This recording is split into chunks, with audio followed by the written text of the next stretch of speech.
Welcome to Cigars the Masterclass Fermentation. Privada Cigar Club presents Fermentation is where tobacco sheds its innocence.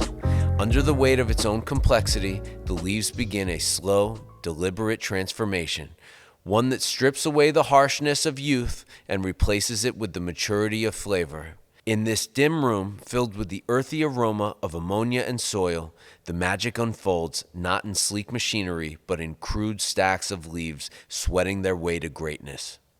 This is where the science and instinct collide, where the maestro's hand turns chaos into balance. The pilon is not just a heap of tobacco, it's a living, breathing symphony. For generations, men and women in places like Esteli and Santiago have performed this ancient alchemy, wrangling nature itself to yield something extraordinary. They turn raw leaves into what will one day become someone's ritual, their indulgence, their solace.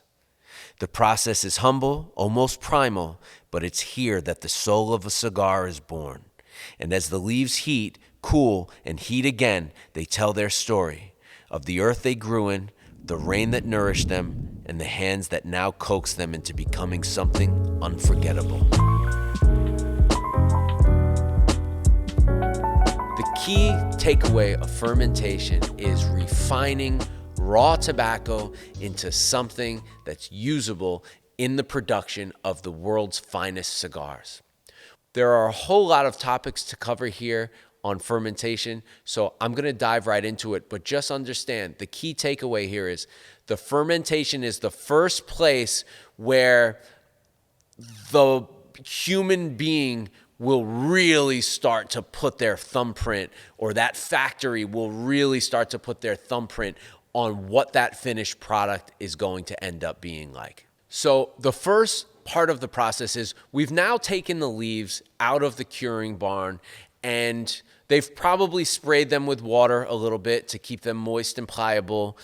They may have sorted some of this tobacco. In fact, they probably have sorted this tobacco into either wrapper, filler, or binder, and they're going to ferment those leaves accordingly, okay? And so what is fermentation? Fermentation is when we pile these leaves up. Some of these piles are so large that they're over 8,000 pounds of tobacco, okay? That is pretty phenomenal. They're huge, sometimes the size of a dump truck in a warehouse. And these warehouses are filled with these, what are called pilones, which is a pile. And so what we're doing is we're stacking this moist tobacco on top of each other, okay, creating a microbial effect. It's an actual fermentation. There are living organisms that are at play here that are heating up under this pressure, okay, and they're getting to certain temperatures where it would destroy itself if not separated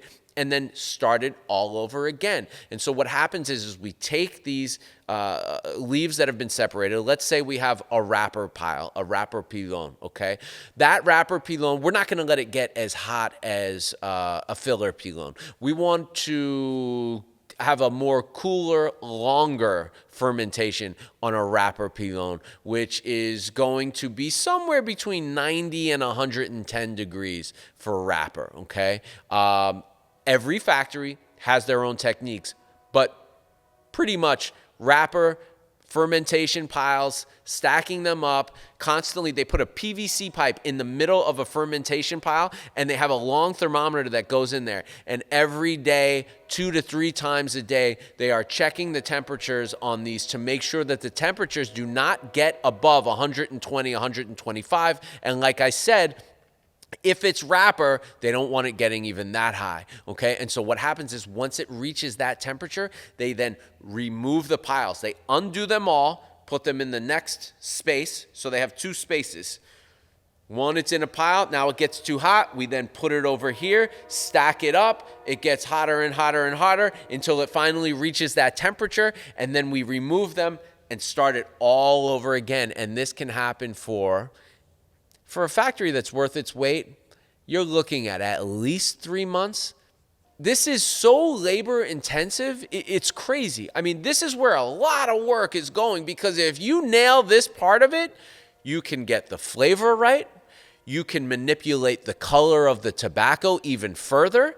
You can get out, you could get cigars, that, tobacco that have lines in it.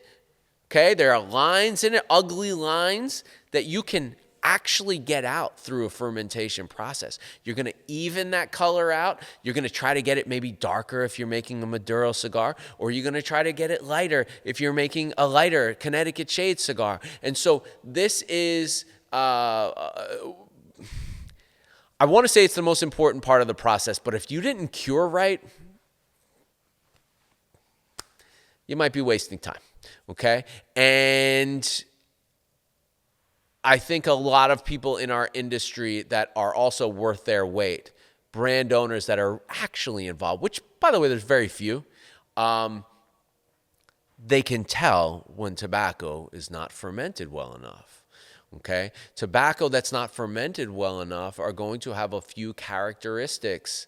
They will taste what they call young.